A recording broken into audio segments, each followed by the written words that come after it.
The Subtle Art of Not Giving a FK. A Counterintuitive Approach to Living a Good Life by Mark Manson. Introduction. The Counterintuitive Path to a Good Life. Are you tired of the relentless pressure to be positive all the time? Fed up with the endless cycle of chasing happiness, only to find it perpetually out of reach? What if I told you that the secret to a genuinely good life isn't about caring more, but about caring less? About choosing your struggles, embracing your flaws, and yes, not giving a fuck about most things? Welcome to this audiobook summary of Mark Manson's refreshingly blunt and counterintuitive guide, The Subtle Art of Not Giving a Fuck. This isn't your typical self-help fluff. Manson flips the script, arguing that our culture's obsession with positive thinking and a problem-free existence is actually making us more stressed, neurotic, and unfulfilled. We'll explore Manson's core philosophy, that true contentment comes not from avoiding problems, but from solving better ones, not from eliminating suffering, but from choosing which suffering is meaningful to you. Prepare to challenge your most cherished beliefs about happiness and success, and discover how giving fewer, more carefully chosen fucks can lead to a more authentic, resilient, and ultimately more satisfying life. Are you ready to learn the subtle art? Mark Manson is a star blogger, author, and entrepreneur known for his no-nonsense approach to personal development. He cuts through the feel-good platitudes with a raw honesty that has resonated with millions. The Subtle Art of Not Giving a Fuck became an international bestseller precisely because it gave voice to a truth many were feeling but few were articulating, that constantly chasing positivity is itself a negative experience. Manson draws on his own life experiences, philosophical insights, and a healthy dose of profanity to deliver a message that is both confronting and liberating. This book isn't about becoming indifferent.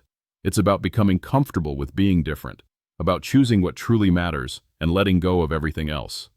It's a much-needed antidote to the cult of exceptionalism and the tyranny of positive thinking. Don't try the backwards law and the feedback loop from hell. Manson kicks things off by telling the story of Charles Bukowski, an alcoholic, womanizing, gambling poet who, despite a lifetime of failure and self-loathing, achieved posthumous fame. Bukowski's tombstone reads, "Don't try." This isn't a call for apathy, Manson argues, but an acceptance of who you are, flaws and all. Bukowski's success came not from trying to be a winner, but from his unflinching honesty about being a loser. This leads to Manson's first big idea, the societal obsession with positive expectations. Be happier, healthier, richer, better, actually fixates on what you lack. Standing in front of a mirror affirming you're beautiful only reinforces the feeling that you're not. True happiness, Manson suggests, doesn't require such affirmations.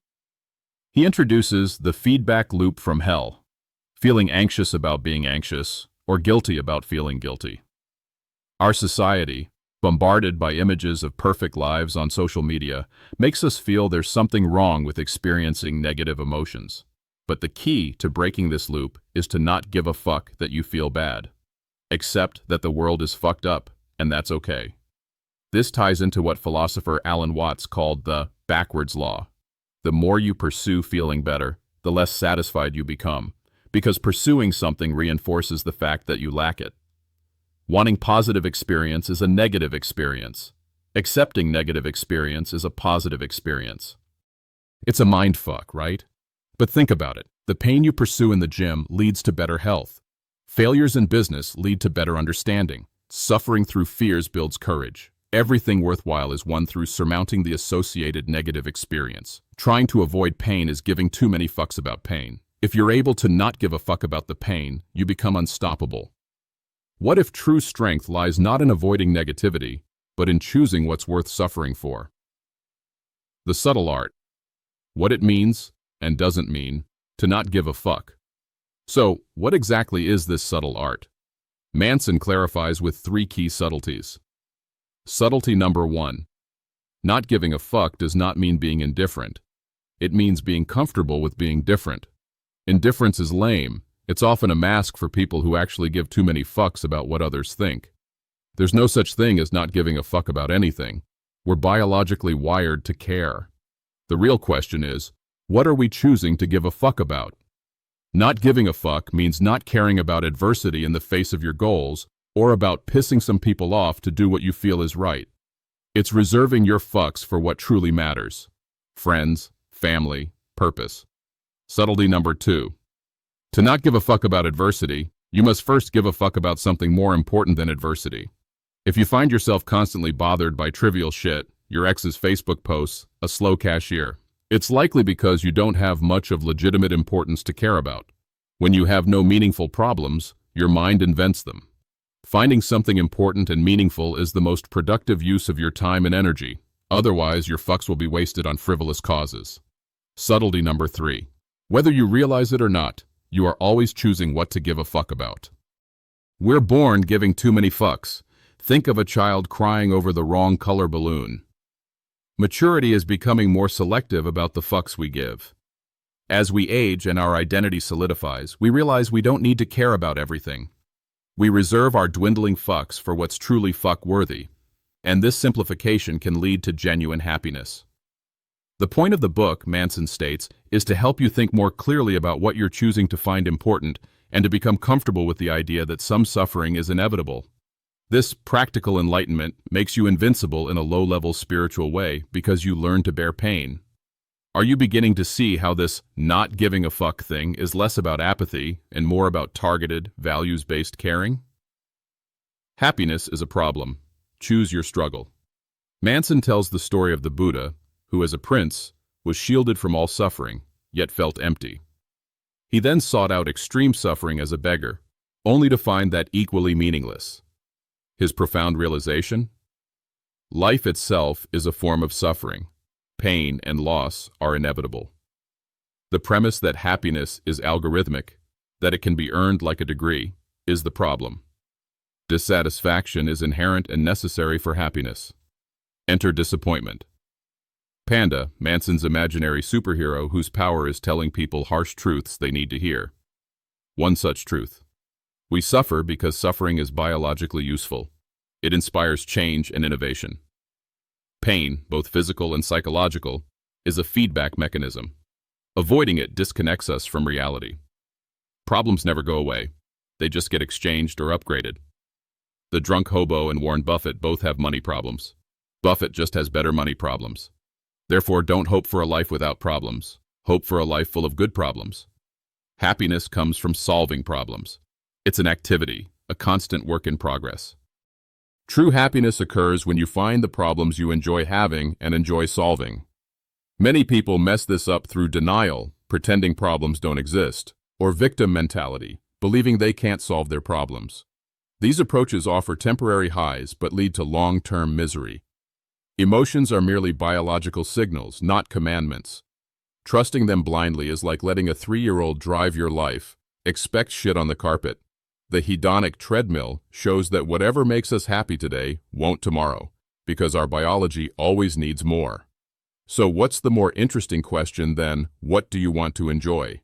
It is, what pain do you want to sustain? What are you willing to struggle for? Because that's what truly determines how our lives turn out.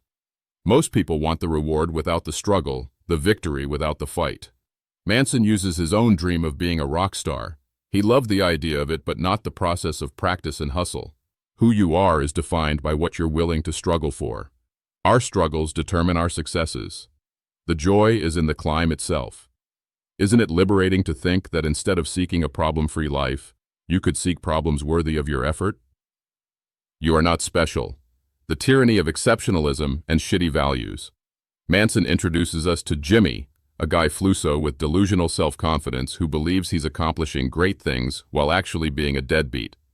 This, Manson argues, is a product of the self-esteem movement which, since the 1970s, taught people to feel good about themselves no matter what. But merely feeling good isn't enough if there's no good reason for it. True self-worth isn't how you feel about positive experiences, but how you feel about negative ones. Entitled people, fixated on feeling good, delude themselves and avoid responsibility. They see life in two ways. Either, I'm awesome and you all suck, or, I suck and you're all awesome. Both are forms of narcissism. The truth is, your problems aren't unique. You're not special. Accepting this is the first step to solving them. Manson then discusses the tyranny of exceptionalism. We're flooded by media showcasing the 99.999th percentile, the best of the best, worst of the worst. This conditions us to believe exceptionalism is the new normal, making us feel inadequate because most of life is, in fact, average. The internet has open-sourced insecurity. But being average isn't failure. The rare people who become exceptional do so because they're obsessed with improvement, stemming from the belief that they aren't already great. Accepting the mundane truths of life, that your actions don't matter that much in the grand scheme, and most of your life will be boring, is liberating. It frees you to accomplish what you truly wish without lofty expectations and to appreciate life's basic experiences. This leads to the critical discussion of values. Our values determine our problems, and our problems determine the quality of our lives. Manson uses the story of Hiru Onoda, the Japanese soldier who hid in the jungle for 30 years after World War II ended, obeying orders to never surrender. His value of loyalty, while sustaining him through immense suffering, ultimately led to a meaningless existence when he realized the empire he fought for was gone. Contrast this with Pete Best, the original Beatles drummer, who was kicked out just before their fame exploded. Though initially devastated, Best eventually redefined his values, prioritizing family and simple living, and found happiness. What if changing how you see your problems means changing what you value? Manson then lists shitty values that create poor problems. Pleasure, a false god. Seeking it constantly leads to anxiety and instability. Pleasure is an effect of happiness, not the cause. Material success. Beyond basic needs, its correlation with happiness is near zero. It can also lead to prioritizing status over better values like honesty. Always being right. Prevents learning from mistakes and empathizing with others. Assume ignorance to foster growth. Staying positive. Denying negative emotions is a form of avoidance and leads to deeper issues.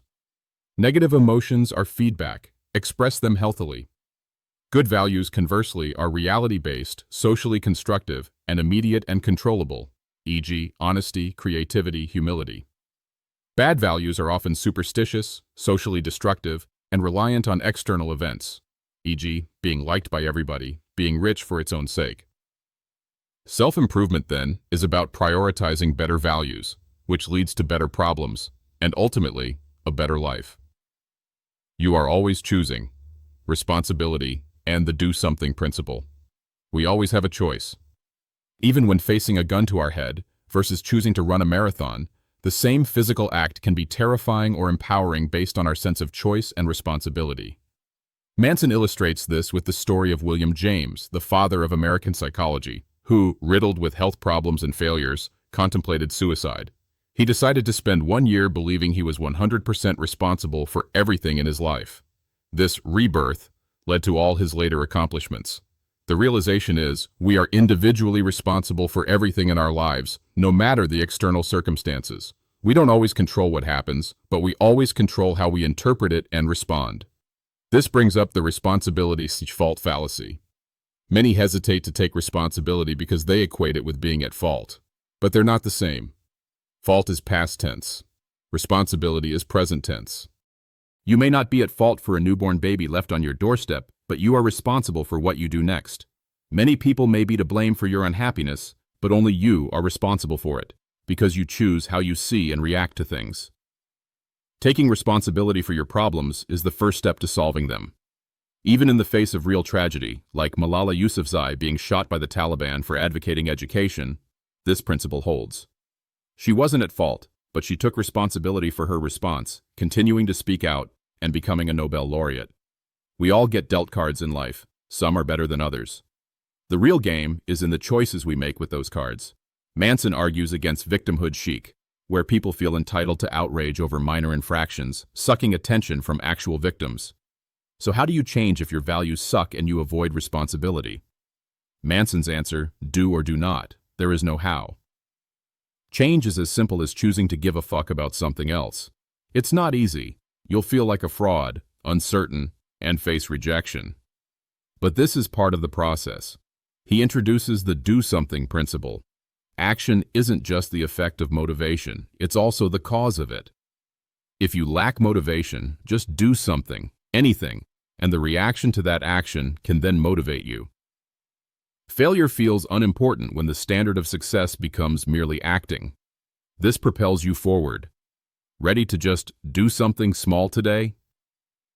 You're wrong about everything, but so am I. Embracing uncertainty. Certainty is the enemy of growth. Manson argues that we are always wrong about everything, and that's a good thing because it means we can grow. Growth is an iterative process of going from wrong to slightly less wrong. We should seek to chip away at how we're wrong today to be less wrong tomorrow. Our values are hypotheses, our actions are experiments, and our emotions are data. Many people cling to painful certainties, e.g. nobody would find me attractive, rather than test those beliefs. These beliefs offer comfort now by mortgaging happiness later. Instead of striving for certainty, search for doubt. Doubt about your beliefs, feelings, and the future. Being wrong opens us to change and growth. We don't actually know what a positive or negative experience truly is. Some of the most difficult moments are the most formative. Manson discusses how our brains are meaning machines, constantly creating associations and narratives that aren't always accurate. Our memories are faulty, and our brains are biased towards confirming what we already believe. He introduces Manson's law of avoidance. The more something threatens your identity, the more you will avoid it. This applies to good and bad things. We avoid opportunities because they threaten how we view ourselves. Killing yourself, metaphorically, letting go of parts of your identity built on flawed values, is necessary for growth. To foster this, ask yourself, 1. What if I'm wrong? 2. What would it mean if I were wrong? 3. Would being wrong create a better or worse problem? This is about choosing better problems by choosing better values. How would your life change if you constantly questioned your own certainties? The importance of saying no and then you die. True freedom comes from commitment. This sounds paradoxical, but Manson argues that by rejecting alternatives and committing to one person, place, or pursuit, we achieve depth and greater meaning. The desire to avoid rejection and conflict, to accept everything equally, is a subtle form of entitlement. We are defined by what we choose to reject. If we reject nothing, we have no identity. Healthy relationships are built on clear boundaries and the ability to both give and receive no. Trust is paramount.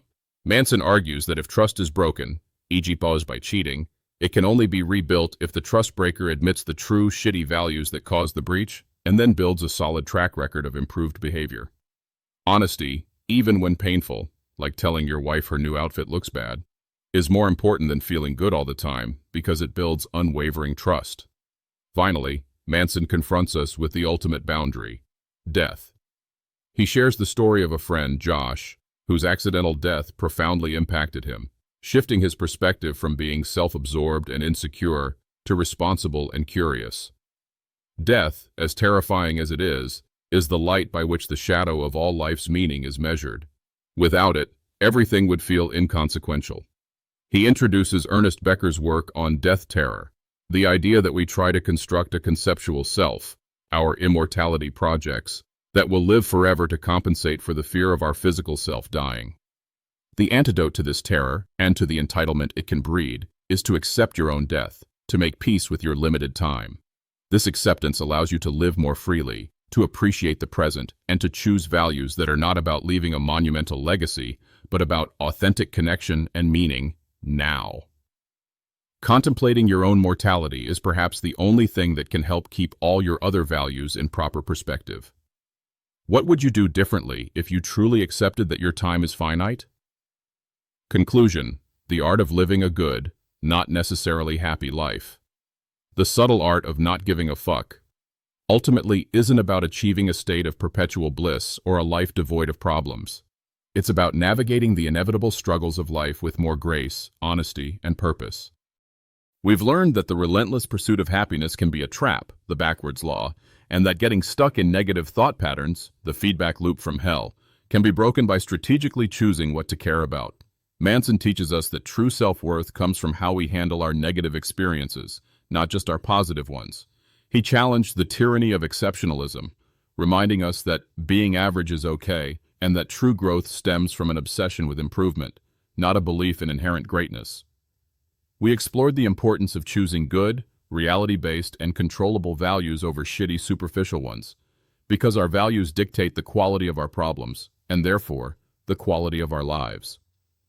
The empowering idea that we are always choosing, always responsible for our interpretations and responses, even to events not our fault, shifts us from victim to agent, and the do something principle reminds us that action precedes motivation. Finally, embracing uncertainty, being willing to be wrong, understanding the importance of rejection and boundaries, and contemplating our own mortality are the cornerstones of a life lived with fewer but more meaningful fucks. Now, let's check if you've truly absorbed the art of not giving a fuck with a few final questions. What is one fuck you realize you've been giving that doesn't truly align with your most important values? How can you apply the do something principle today to a task you've been avoiding? Considering Manson's law of avoidance, what important opportunity might you be shying away from because it threatens your current identity? What is one shitty value you recognize in yourself? And what better process-oriented value could you replace it with? Don't just let these insights sit on the mental shelf. The subtle art of not giving a fuck is a practice. Start choosing your fucks wisely. Start choosing your struggles. And in doing so, you might just find the good life you were, ironically, trying so hard to achieve.